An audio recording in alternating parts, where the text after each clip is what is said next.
Mike and Virginia Chevalier are not only diehard Broncos fans, but they've supported DNVR for a long, long time as DNVR members, and they're a husband and wife team with over 15 years of financial services experience. You can visit them at dnvrmortgage.com and enter to win a free DNVR hat or shirt of your choice. And most importantly, you can get set up with a free consultation to discuss all of your options. That's dnvrmortgage.com. Since your home is likely to be one of your largest assets and your mortgage likely to be your largest debt, they believe it's vital to consider your full financial picture when purchasing a home. This includes considering your short-term and long-term planning goals, your investments, and your tax situation. Mike and Virginia will work tirelessly to find the best loan for your situation. Visit them at dnvrmortgage.com and enter to win a free DNVR shirt or hat when you do. But again, most importantly, get set up with your free consultation to discuss all of your options. That's Michael Chevalier, NMLS number 1931006, and Virginia Chevalier, NMLS number 1910631.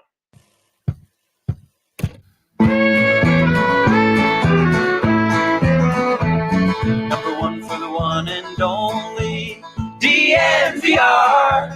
Two goes out to Zach, Mace, RK, and the bar. Three for Mr. B in that old trophy case. Number four, we're still waiting for. Well, bring on the chase. Out on the field, a mile high, Broncos win is our desire. Couple with a breakfast crew and a friend, bleed orange and blue to the bitter end. Come and join us at the DNVR. We are DNVR. Welcome in to the DNVR Broncos Podcast presented by MSU Denver Online. Make sure you check out msudenver.edu/online to see all they have to offer. Spring classes start in January 18th, so don't hesitate. Go over there, find out where they can help you today. There's something for everyone over there. 750 total classes you can take online at msudenver.edu/online. So check them out. Rigorous and affordable online programs taught by professors who bring the real world into the classroom. They really do it right over there. And MSU Denver students work twice as many hours as students attending any other Colorado institution. So you want to keep that job and get your education, MSU Denver is the place for you. Oh, he's muted. Oh, what an honor. He's honoring Mace. Wow. Well, yes, honoring Mason. Boy, that's certainly not going to change my outlook. But my boy, Ryan, what's going on? Is that hope that I smell in Broncos country? That is. That smells nice. That is some hope in Broncos country, and at least some of it. You know, I was planning to tweet this out. Just been busy this morning, but I wanted to tweet out. I miss when Broncos Twitter was only a toxic wasteland after the Broncos lost. Wow. Still a lot of toxicity being tossed around on Broncos Twitter. And, of course, it's all surrounding Drew Lock, who has become probably the most polarizing figure in Broncos country. Those who don't believe still. And those who do believe have some fodder as to why they believe now. And it causes for some interesting conversations. Go ahead. Oh, I was going to say, wait, I think I misunderstood it first. You miss the toxicity only being after losses, but now it's coming after wins. Gotcha. I thought you just said in general you miss the toxicity. Oh, and I was going, no. Who are you right now? But yes, of course. I mean, can't we just enjoy it? No, apparently not. The toxicity is it's everywhere. Win, lose, draw, Monday, Tuesday, Wednesday. It's every day now, no matter what's going on. And it's just so interesting to me for this main reason, Zach. Every single Broncos fan should be crossing their fingers, especially the ones who don't like Drew Lock, should be crossing their fingers that they're wrong. Yep. The best case scenario for the Broncos, bar none, hands down, is that Drew Lock we saw yesterday becomes the quarterback of the future for the Broncos. And you don't need more than that. You need less than that. We talk about 60% completions and a positive touchdown to interception ratio. That is the recipe for success for an NFL quarterback. Now, do you want more than that on occasion? Of course you do. You need more than that on occasion, depending on the opponent. But yesterday, 75% completions, 4 touchdowns, 0 interceptions. That's the dream. That's what you hope for. That's what you should, pray for every night before you go to sleep, is that you're going to have a quarterback who can put up numbers like that. And so everyone in Broncos country should be praying that is what they get out of Drew Lock. But it's not the case, and I guess that's neither here nor there. But do you agree with me on that, Zach? Absolutely, without a doubt. Ryan, what have we learned the past 5 years in Broncos country? That it's hard as heck to find a quarterback. So you don't want to have to go find another one again. You want that solidified. And now, would it be great to get a Matthew Stafford type of veteran guy who you know what he is? Yeah, that would be nice. But you know what? You want the guy that's 24 years old for the next 15 years, not the guy that, may have 5 years left in him. And you want the guy with the ceiling that is 149.5 passer rating, 4 touchdowns, no interceptions. So there is, without a doubt, the best thing for the Broncos is for Drew Lock to continue to be this type of quarterback and be the future, and be that so much so the next 3 weeks that we're not talking about a hedge quarterback, that it is Drew Lock all the way. I don't care about hedge quarterbacks. Like, that's my take of the week. I don't care. If you want a hedge quarterback, bring him in, because all that can do is help you. So in my opinion, hedge away. Hedge all you want. If you're riding with Lock and he grows, you're not going to need him. But if you do need him due to injury, then you're better off that you have him. So hedge, no hedge, I don't care. But yesterday was so unbelievably huge for Drew Lock, because this is now both seasons in which he's been a starter, and by the way, Zach, he still has not started 16 games. So 2 games in his first full season as a starter, he has flashed elite ability. I will go that far. Why? Because yesterday Drew Lock had the highest passer rating in the NFL. Yesterday Drew Lock had the second highest QBR in the entire NFL, and that's the second time he's done that. Last time he had the highest quarterback rate, QBR, I should say, in the entire NFL for a week. That means that he has flashed elite. And a lot of times, whenever you have a conversation about Drew Lock, and I hate these comparisons. I'm so sick of comparisons because they just don't do anyone any good. There's always a counter argument. There's always a counter to that. It's just like a back and forth thing that no one ever wins. But one of the things that, if you say, hey, Peyton Manning and John Elway struggled in their first years, well, what will someone say? Yeah, but they flashed. You could see that elite ability in them. Okay, well, here we are. We've seen it with Drew Lock. That's elite. What he showed yesterday, that's elite ability. 2 downfield passes, checks that box. Takes the checkdowns, checks that box. What the defense is giving him, checks that box. Hitting open receivers, checks that box. He checked them all yesterday. And so now you can't really have the conversation where you say, well, he just hasn't flashed that elite level ability except for that one time against the Texans. Well, now it's 2 times in his first 16 games as a starter, at least, in which he has flashed elite ability. Yeah, and there's no question that the elite ability is there, Ryan. 4 touchdowns, no interceptions. The way he processed, too, was the biggest thing for me. Because I'm not going to lie, in the first half yesterday, I was a little worried that he was just Mr. Checkdown, not wanting to make any mistakes, not lose his job, totally take the Brock Osweiler philosophy of ball security as job security and not throw the ball 5 yards further past the line of scrimmage. But then he opened it up. There's nothing you can look at his game yesterday and be disappointed at, be upset with, say that it wasn't fantastic outside of that one fumble. And sure, he should hold the ball on just a little stronger, but also you hope that your quarterback's not getting hit like that all the time with 2 guys coming up the gut for him. But Ryan, he showed everything that you ever wanted for in a young quarterback. If that's Justin Herbert, I'm saying the exact same thing. If it's Patrick Mahomes, I'm saying the same thing. If it's Tua, it's the exact same thing. So Drew Lock showed us everything that we needed to see from him yesterday. But like you said, we've seen that in 2 games so far. We've also seen some good games from him, not elite games. Those are the 2 elite games. We've seen good games, and we've also seen a lot of bad and really bad as well. So for me, the final 3 games of this season is, can he be more like the guy he was yesterday than the other guys, and just show some consistency with this. Because Ryan, if he shows consistency with this, then boy, the future is very, very exciting. Yeah, and he's going to get a real quick test going up against this Buffalo Bills defense. I think the Buffalo Bills are like my favorite team to watch in the NFL. I think I want the Buffalo Bills to win the Super Bowl this year. I can't believe that I'm saying that, but man, they are fun to watch, and they are no joke. The Broncos probably won't be in the same positions they were yesterday where they could control the game. They probably will be chasing points at some point, and that's where we're going to see.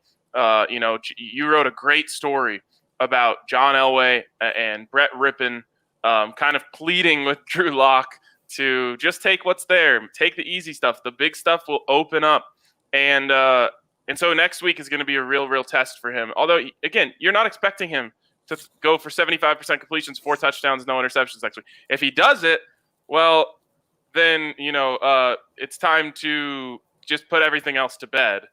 Is Drew Lock going forward? But I doubt that's going to happen. It would be very unlikely. So you're right. I think at this point, Drew Lock has checked off every single box that you want to see from a quarterback in their first 16 starts, except for one really, really, really big one: consistency. And you're just not. You haven't seen it. It's been wildly inconsistent. And so you need, you've seen the elite arm talent. You've seen his ability to make plays with his feet. You've seen him make the deep throws. You've seen him make the short throws. You know that he has all these things. The one thing he doesn't have right now, consistency. He's got 3 games to give us, and really it's already been 3, where he's been consistently better than he was before. His 3 best QBR games of the entire season have come in the last 3 weeks. If he continues that trend, he doesn't have to go up from yesterday, because like we said, it's going to be tough. But if by the end of the season we're saying his 6 best or 5 of his 6 best QBR or whatever rating you prefer, we're at the end of the season, then we can say, okay, and by the end of the season, he started to show us that consistency. Yeah, you're 100% right. And Ryan, here's some hope. And what I realized yesterday was that this wasn't just a fluke. This wasn't just going up against the Carolina Panthers defense that was depleted and obviously not playing very well yesterday. Was Drew Lock, when he came into the NFL, man, he was a gunslinger. I mean, just a year ago, for December 19th, he said, I'm a gunslinger. If I'm 0 for 3 on 3 or 0 for 5 on 3s, I'm still shooting that 6th one. And he said, I'm going to throw interceptions, but the good plays of trying those plays that turn interceptions are going to outweigh those interceptions. That's not how the NFL works. You can't do that in the NFL. Ryan, Patrick Mahomes threw 3 interceptions yesterday to put his season total at 5. I mean, that just shows you that Patrick Mahomes had a terrible day yesterday, and he has 5 interceptions on the season. You look around the league, the great quarterbacks do not have double-digit touch or interceptions at this point. A lot of quarterbacks won't even finish with double-digit interceptions. You can't be a gunslinger in 2020 in the NFL.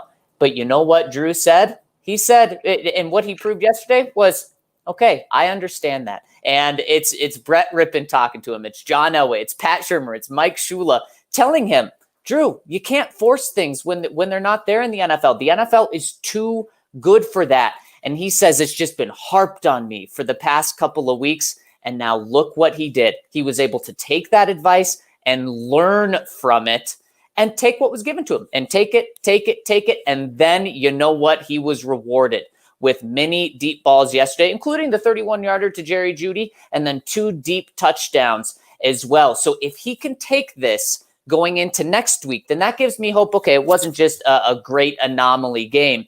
Drew Lock learned. Because, Ryan, there's no question that Drew Lock has all of the physical attributes that you could want in a quarterback and all of the intangibles.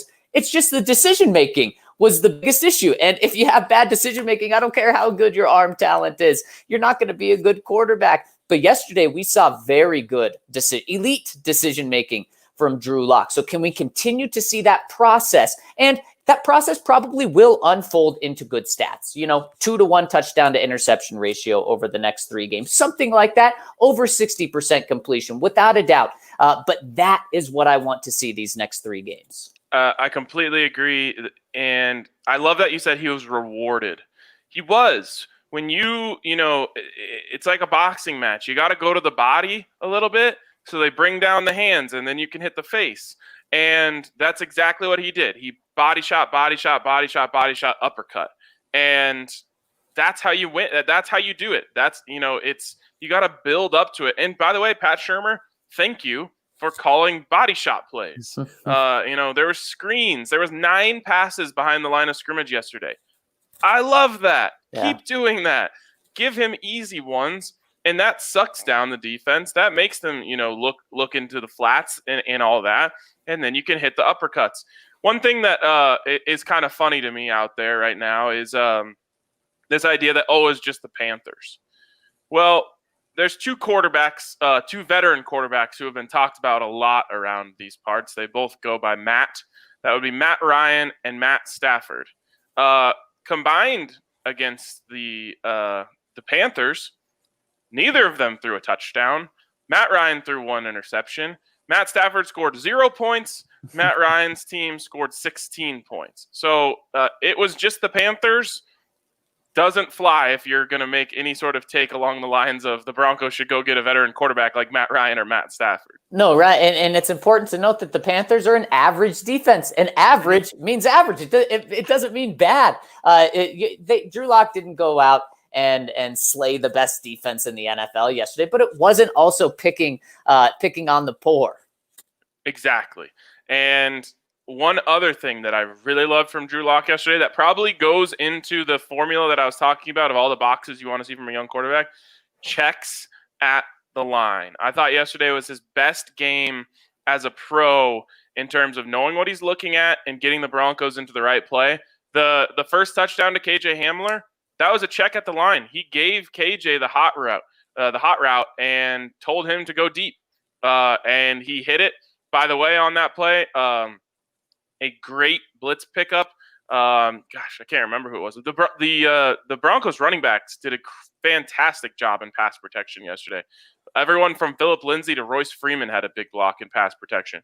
Another thing that people want to say is, where was they didn't really face much of a pass rush. Well, Brian Burns is one of the best pass rushers in the NFL. And the Broncos they had Calvin Anderson going up against him. So everything, and I love this comment here from TD. It looked like the game slowed down for Lock yesterday. That is one of my biggest takeaways. He made plays outside of the pocket in which he was calm. He got around the edge defender and then dumped the ball off rather than trying to go backwards, throw it off his back foot. Everything felt like it kind of just calmed down for him. He saw the field very well. He processed things, and it's just this is what it's all about. This is why we've been saying it's about the whole season, all year, because the light switch can go on at any time. You never know when it is. Now, do you get 4 years for the light switch to go on? No, but maybe you need 2. Maybe you need 2.5. Every guy's different. Josh Allen, and I know another comparison, but Josh Allen. It really clicked for him at the beginning of year 3. He had never had a 300-yard passing game until week 1 of this year. This is why you have patience, and this is why we say from the beginning he needs the whole season before we can start evaluating. Yeah, exactly. And that's why these next 3 games are going to be huge to show if he can continue that. And Ryan, one of my favorite things from the game yesterday was Drew Lock really only made 1 throw off his back foot. And it was the wide open throw to Jerry Jeudy. And yeah, you would have rather had him step into it, but at least he did that on a play that was wide open, because if he did that and there was double coverage, even single coverage, it could easily have been an interception there. But he only did that once. And the other times he would step up in the pocket. And it's not like he didn't go without being pressured. No, he just manipulated the pocket extremely, extremely well. And another thing I love from the game yesterday, Ryan, was Drew Lock's ability to push through the adversity. I mean, the Panthers score in 28 seconds in the fourth quarter, and it's going, oh man, this is going to happen, isn't it? Here's when Drew Lock's pick six comes, and then the Panthers take the lead. But no, it didn't happen. In fact, the Broncos responded extremely well to adversity in the fourth quarter. So I was very, very impressed with that. I mean, he showed everything from, obviously the stats were there. He passed the eye test, and then also in key situations, he passed that as well. So, Zach, the headline here is, how much did Sunday change the outlook for Drew Lock moving forward? And how do you answer that? How big was this? How much did this change, where you stood, or where you thought the Broncos, more importantly, stood on Drew Lock? The hope meter, Ryan, is what changed the most for me. The hope meter for me went from, 20, maybe 25 going into this game to 80. It absolutely skyrocketed because we finally got to see it again. It had been a year since we've seen it against the Houston Texans, and we had seen slow progress, and so that hope meter was slowly going up. But now you're just reminded, okay, this is what he could be. And the biggest reason why it went up is what I talked about earlier, how he realized that he doesn't have to be a gunslinger for his teams to succeed. And I think that different approach to the game changes everything, because then he's not going to be putting himself in a position to throw 2 or 3 interceptions a game and have multiple interception games. Nearly half of the games this year, he's thrown multiple interceptions. You can't have that in the NFL. So by him not just having a great game, but understanding why he had a great game, that gives me so much hope. And in terms of the Broncos and his position moving forward, it does help. It does help. And now it's just about the next 3 games. And if he can just have that process that we talked about, Ryan, then he's going to be the guy. And then I don't even know how much we're talking about a hedge coming in the offseason. Yeah, I think that he really bought himself some leeway. I really think that he bought himself a little bit of kind of back and forth. I think he bought himself an opportunity to not go out and be amazing against the Bills this week. You obviously want to see him continue it, but you've got Bills, Chargers, Raiders. Bills, Chargers, Raiders. Those last 2 are not going to be extremely tough games from a defensive perspective. Raiders are an absolute dumpster fire right now. And speaking of fire, they fired their defensive coordinator this morning. They fired one old NFL head just to elevate another old NFL head. Your favorite. Yes, exactly. I love when teams do that. Just keep recycling the old guys. And the Chargers obviously are just the Chargers. I can't believe the Falcons out-choked them yesterday. Truly unbelievable that Matt Ryan threw that interception right after it literally was exactly how you would have drawn it up between those two teams. You'd be like, oh, at the end, they're just going to choke back and forth. That's exactly what happened. Justin Herbert throws a choke interception. So the Falcons have it back now. They're driving down. Then Matt Ryan throws a choke interception. So then they go back, and then they finally – I thought for sure the Chargers were going to miss the field goal, and that thing was going to overtime. But anyways, it's not that great of a challenge. You do have a great challenge this week. What you want to see from Drew is him to just be smart. Just be smart. But I will say this. I think that even if he does have a big step back this weekend, he's still in a position where if he goes and plays 2 good games to finish out the season, he'll be the starter moving forward next year. Yeah, and that's it. And it's kind of like we talked about going into this game, Ryan. We said, realistically, Drew Lock's going to throw an interception or 2 in these final 4 games. We said 7 touchdowns, 2 interceptions, and it didn't have to be exactly those. If it was 6 and 2, but he looked really good, and one of them was at the game, and he just kind of threw the ball up there. So the exact numbers didn't really matter. But the fact is, if he goes out against Buffalo and throws 2 interceptions, that's going to put a huge, huge damper on what he did this week, especially if, the completion percentage is at 55. But then let's say he bounces back and has 6 touchdowns, no interceptions the final 2 games. Well, then obviously we're going to say, okay, this is who we're dealing with Drew Lock, a guy with a high ceiling and that has showed that in the past 4 games, he can do really good, but he's also going to do bad. And you just have to accept that. If 25% of the time he plays bad, but 75% of the time he's playing awesome, well, you'll probably take that because the ceiling is very high. But what we can't see is a 2 interception performance against Buffalo, and then 0 touchdowns and 1 pick against the Chargers, and then 1-1 against the Raiders. Just continue to trend up. And we understand that there's going to be a step back. I mean, everyone's going to have a step back after having a 149 passer rating game. But just make sure that the process is still there, and that for the most part, he ends close to 7-2. Yeah, exactly. We said 7-2. He knocked out 4, so you need 3-2 from here on out. 3-2 is what you need from here on out to get that 7-2. You'd love to see more than that. And Drew is now at an even touchdown to interception ratio, which is pretty impressive for him to even all that out yesterday. And so now he has a chance to go out, because that's another thing that people have said. Well, even Josh Allen had a positive touchdown to interception ratio. Baker Mayfield did. So that's another thing that you want to see. You want to see him go out and continue on the positive track from here going forward. Last thing here, Zach, moving away, at least on the live portion of things, moving away from Drew Lock real quick. We did get some news this morning that Melvin Gordon's court date has been pushed back into January. I think, weirdly enough, Zach, and tell me if I'm crazy here, I think this is actually bad news for the Broncos. Yeah, well, and I totally understand that, because look, the Broncos, sure, the playoff hopes are still there for this year, but really, I mean, playoffs are more realistic for next year. And by pushing this court date back to January, Ryan, means that Melvin Gordon will not be suspended this year. Instead, if he is suspended, which it looks like he probably will be with the circumstances of the case, that he'll be suspended at the start of 2021. And that's when you were really counting on him. Once you kind of left the playoff picture this year, you're going to miss him for the first 3 games of next year. And Ryan, one thing this team has not been able to overcome these past couple of years is slow starts. And that, missing a Pro Bowl running back, $8 million guy, certainly doesn't help you start fast.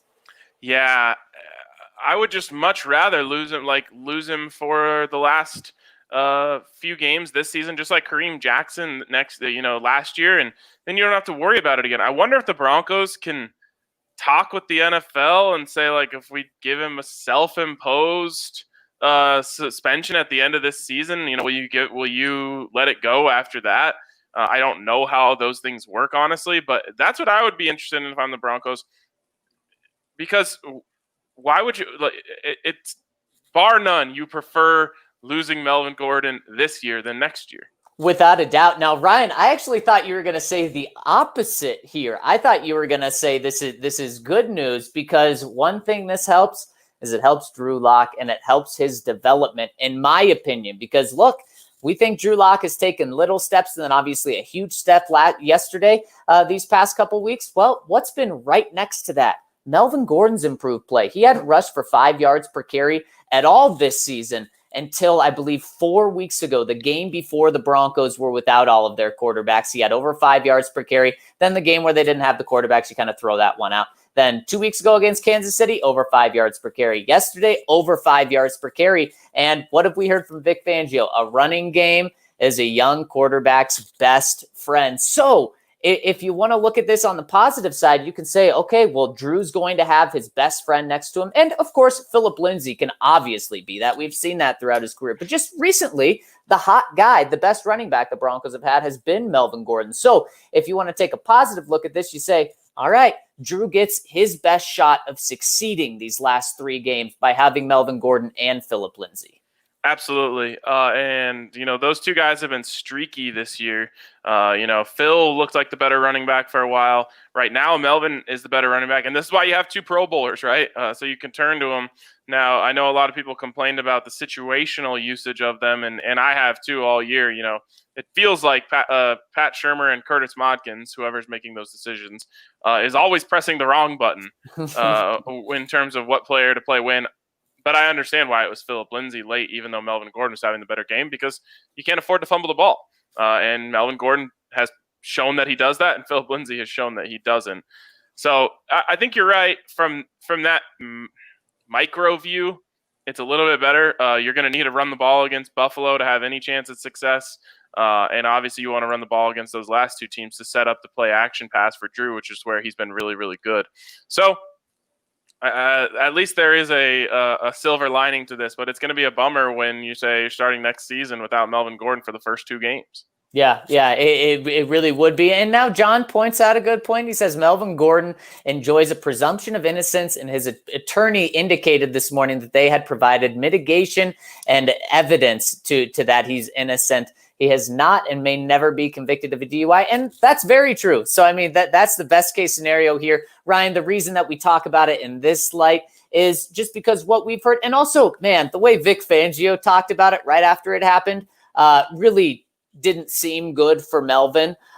So that's the only reason we say it, is if he's going to be suspended, which we should say may not happen. But if he is, for the team, it's probably better that it's this year. For Drew Lock, it may be better that it's next year. Yeah, I trust this comment here from John. Why? Because he used the term exculpatory, which means I would be willing to bet a lot of money that he himself is a lawyer. Exactly. I just skipped the word entirely when reading it. Yeah, I mean, I'm just guessing at the pronunciation on that. But anyways, you're right, John. If he doesn't get convicted at all, well, that's a big win for the Broncos, and maybe he can avoid a suspension. The league, unfortunately, still could suspend him. It's not all depending on the legal process. It's just if he gets convicted, then it's a guaranteed 3, right, Zach? Yep. And then and if not, then they could maybe say, I don't know, 1 game, 0 game. We'll see what finds out. And there you go. John says I would win that bet that he is a lawyer. And I think I actually had a great conversation with him once at the DNVR bar, which kind of gave me an extra hint at what he did for a living. So anyways, that's the news of the day. We will get some more when we talk to Vic Fangio later today. And for the live side of things, I think that's going to wrap it up. So if you're hanging with us on the podcast side of things, we love that. We always have a lot of fun over there, especially with the comments. If you want to get in on the comments, you can go and become a member at thednvr.com/subscribe. So many fun benefits, but one of them is that we'll read your comments and answer your questions every single day. So we're going over onto the podcast side of things. If you liked this show, hit us with a thumbs up on YouTube. We always appreciate those. But for now, that's going to wrap up the live side of things. We're moving over to podcast.